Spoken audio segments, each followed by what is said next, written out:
गुरु साक्षात परब्रह्म तस्मै श्री गुरुवे नमः. श्री जगद्गुरु साईनाथ महाराज. वंदनीय दादा, दिव्य पुण्य विभूती, वंदनीय लीला आत्या, वंदनीय दीपक दादा आणि या ठिकाणी मंत्री कुटुंबीय बसलेले आहेत, नारखेडे कुटुंबीय आहे.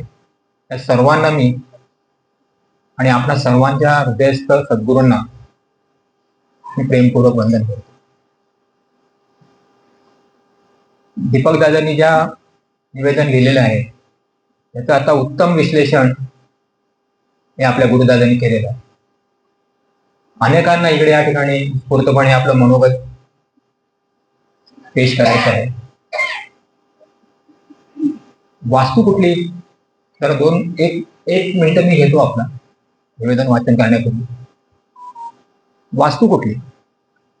ज्या वास्तूमध्ये आपल्या सर्वांचं जीवन घडलं, विमोचन दीक्षा या माध्यमातून जो गुरुकृपाशीर्वादाचा लाभ झाला आणि आपण सन्मार्गाला लागलो, आपले अडीअडचणीचे प्रश्न सुटले, परंतु या वास्तू लाभ म्हणतात, वास्तू देवता म्हणतात. त्या वास्तू देवताला सुद्धा आज आपण प्रेमपूर्वक वंदन करूया. कारण ह्या मगाशी त्यांनी सांगितलं की प्रतिकूलता, दोष कशा प्रकारे धारण होतात.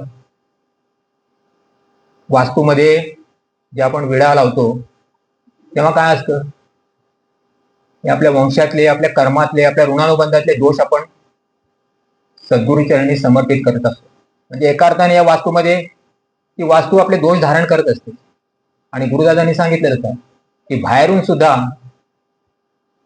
त्या जे अतृप्त स्पंद आपण ज्याला म्हणतो त्याचे आघात होत असतात. म्हणजे वास्तूला आतून आणि बाहेरून दोन्हीकडून आघात होत असताना सुद्धा ती वास्तू आपलं रक्षण करते. का करते? कारण आपलं जीवन घडावं सद्गुरूच्या चरणात. दादांनी वास्तुशास्त्राचा अभ्यास केलेला होता 12 वर्ष आणि वास्तू प्रतिमा सिद्ध केली. वास्तू म्हणजे काय? केवळ 4 भिंती नव्हे, वास्तू म्हणजे 4 ऋणानुबंध आणि वरचा छप्पर म्हणजे देवाधिक ऋणानुबंध. ह्याच्यामध्ये आपल्याला सद्गुरूंचा आशीर्वाद आपल्यामध्ये संक्रमित होतो आणि आपलं जीवन घडतं. तर ह्या अशी वास्तू देवता आहे, तिला आपण नमन करूया आजच्या निमित्ताने. आणि जे त्यांच्या श्रीचरणाशी आपण सर्वांनी मिळून जे अमृतकण वेचलेले आहे ते ह्या निवेदनाच्या रूपाने आपण सर्वजण मांडण्याचा प्रयत्न करूया. आपले अवदान 100% आहेत. श्री साईनाथ, श्री साई शक 44, नाशिक कार्यकेंद्र, साई प्रासाद.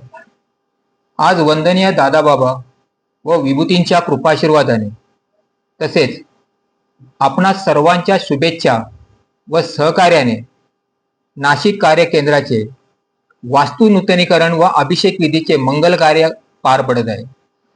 याबद्दल आपणा सर्वांचे मनपूर्वक अभिनंदन आणि स्वागत आहे.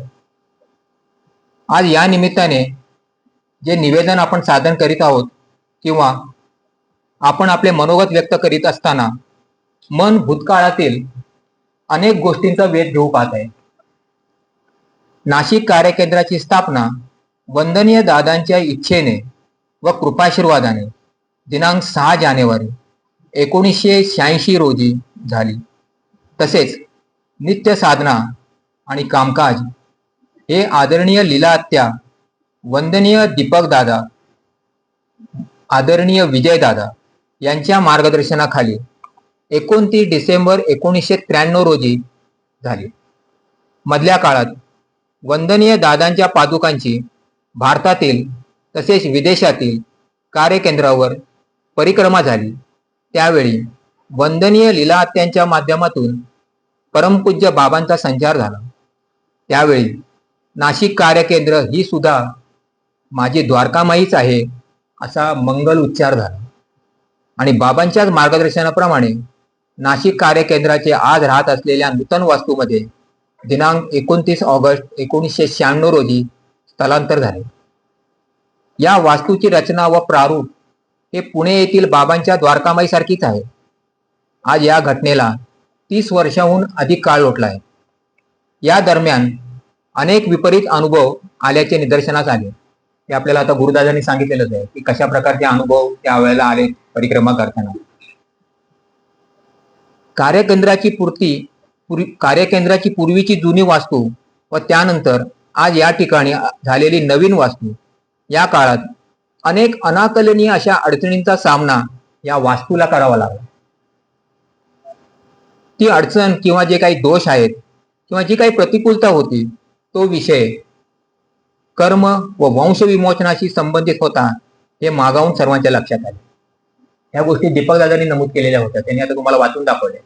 हे त्यांच्या लक्षात आलं. आत्यांच्या माध्यमातून जेव्हा या गोष्टी झाल्या त्यावेळेला ते त्यांच्या लक्षात आलेलं होतं. तत्पूर्वी ह्या अशा घटना का घडतात, कशासाठी घडतात हे काही कोणाला तिचं ज्ञान नव्हतं. पण मागाहून हे लक्षात आलं असं दीपकदादांनी तेव्हा ते नमूद केलेलं होतं. वंदनीय दादांनी भाई व अक्कांच्या माध्यमातून नारखेडे कुटुंबियांची सर्व निराकरणे ही पूर्वीच पार पडलेली होती. मग असे असताना कर्म व वंशविमोचनाचा कुठला संबंध या कार्यकेंद्राच्या निर्मितीमागे होता हा विषय आपल्याला समजला पाहिजे.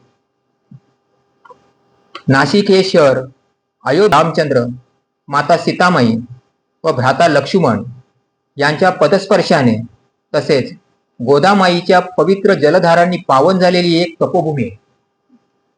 अनेक ऋषीजनांनी येथे तपश्चर्या व कल्याण यज्ञयाग केलेले आहेत. येथे दर 12 वर्षांनी मकर संक्रांतीला कुंभमेळे आयोजित होतात. अनेक धार्मिक विधी या ठिकाणी नित्यनेमाने होत असतात. तसे पाहिलं तर ही एक देवभूमी आहे.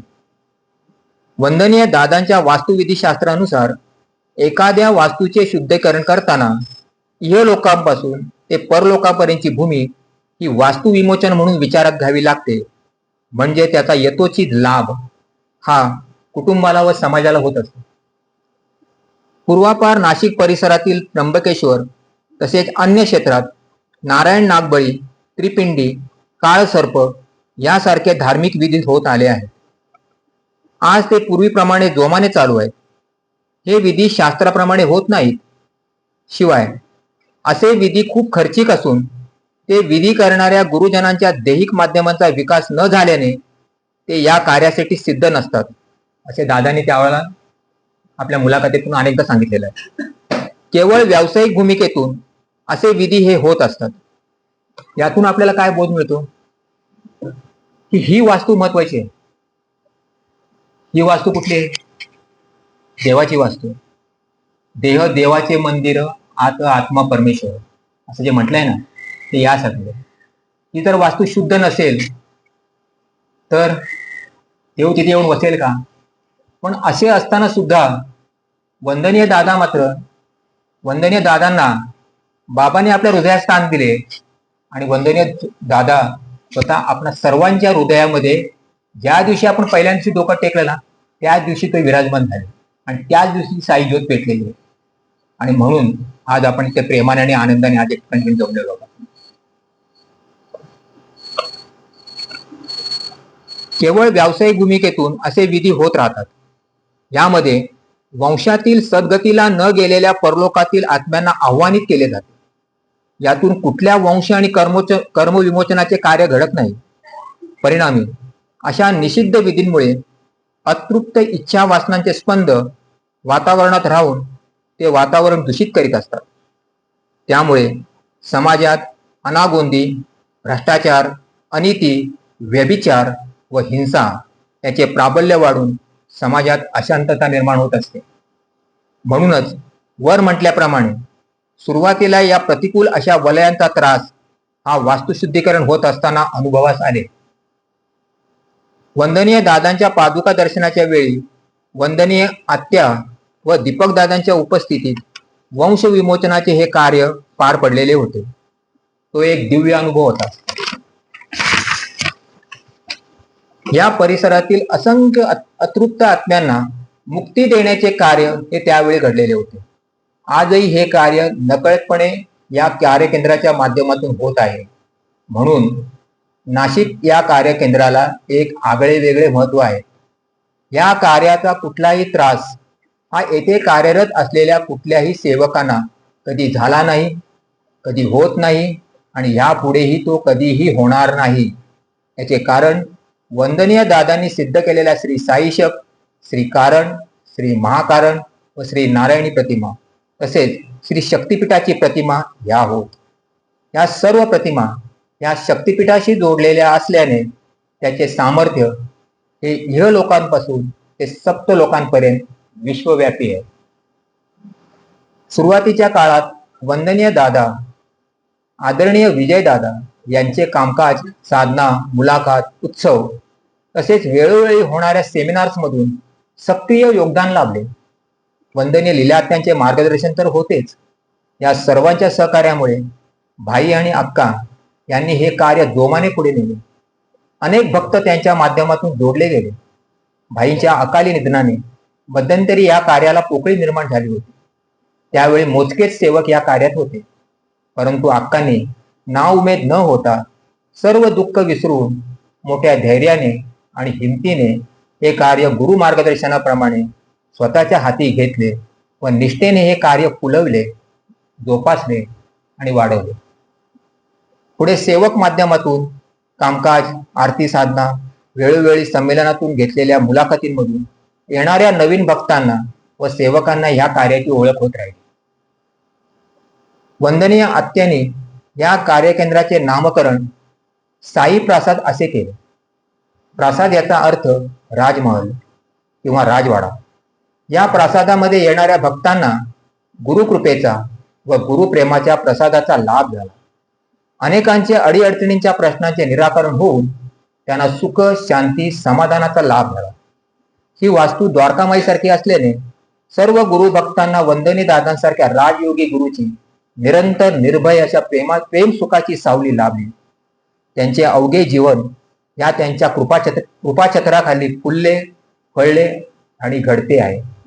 असे वैभवशाली जीवन केवळ वंदनीय दादांसारखे राजयोगी गुरु आपल्याला प्राप्त करून देत असतात. साई प्रसाद याची आणखीन एक अर्थ म्हणजे ज्यांच्या ठाई भक्तियोग, ज्ञानयोग, प्रेमयोग याचा अपूर्व संगम आहे, असे आपले राजयोगी गुरु म्हणजे आपले वंदनीय दादा यांचा हा साईराज प्रसाद आहे.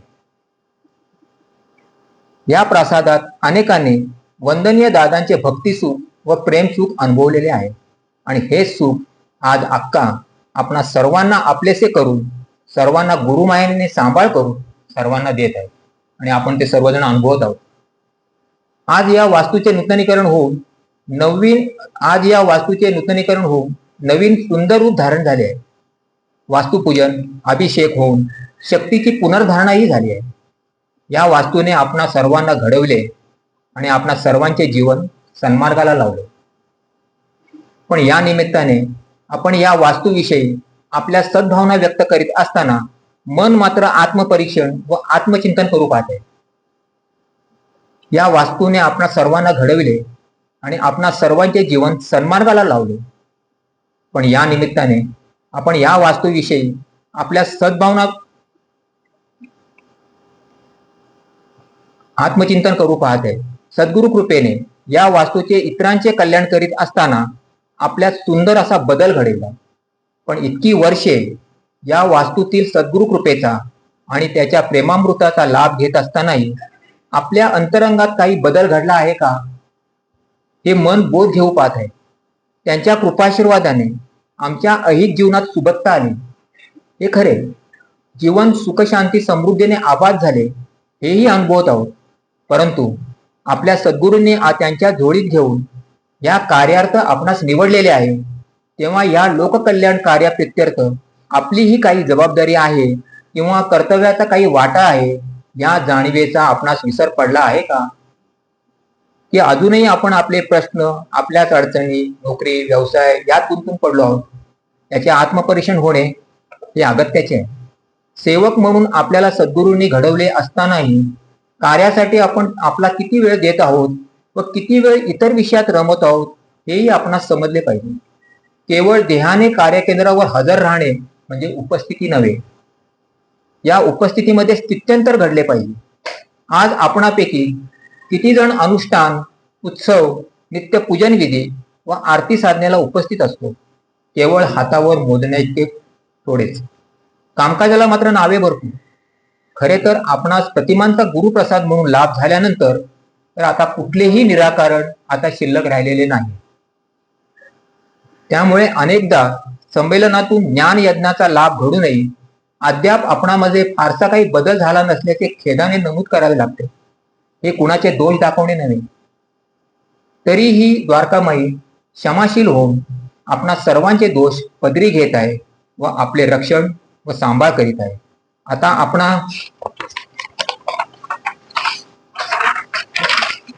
आपणा सर्वांचे सामुदायिक जबाबदारी आहे की या कार्याचा सांभाळ करून किमान आठवड्यातून एकदा तरी, विशेषतः सकाळी अनुष्ठान तसेच संध्याकाळी आरती साधनेला हजर राहण्याचे कर्तव्य हे आस्थेने व प्रेमाने करायचे आहे. आरती साधनेतूनच आपणा सर्वांचा विकास घडणारा असून आरती साधनेतूनच पुढील सद्गुरूंना अभिप्रेत असलेले इष्ट ते कार्य सद्गुरू कृपेने वृद्धिंगत होणार आहे. आणि असे झाले तर त्यासारखा आनंद आणि सुख सद्गुरूंना दुसरा कुठला असणार आहे?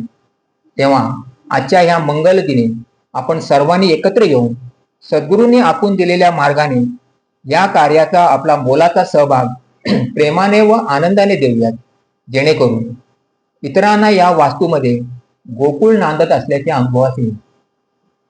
आणि या कार्यासाठी आपणा सद्गुरू कृपेने सामर्थ्य व प्रेरणा मिळत राहू, हीच आजच्या मंगलदिनी सदिच्छा आणि ईश्वरचरणी प्रार्थना आहे.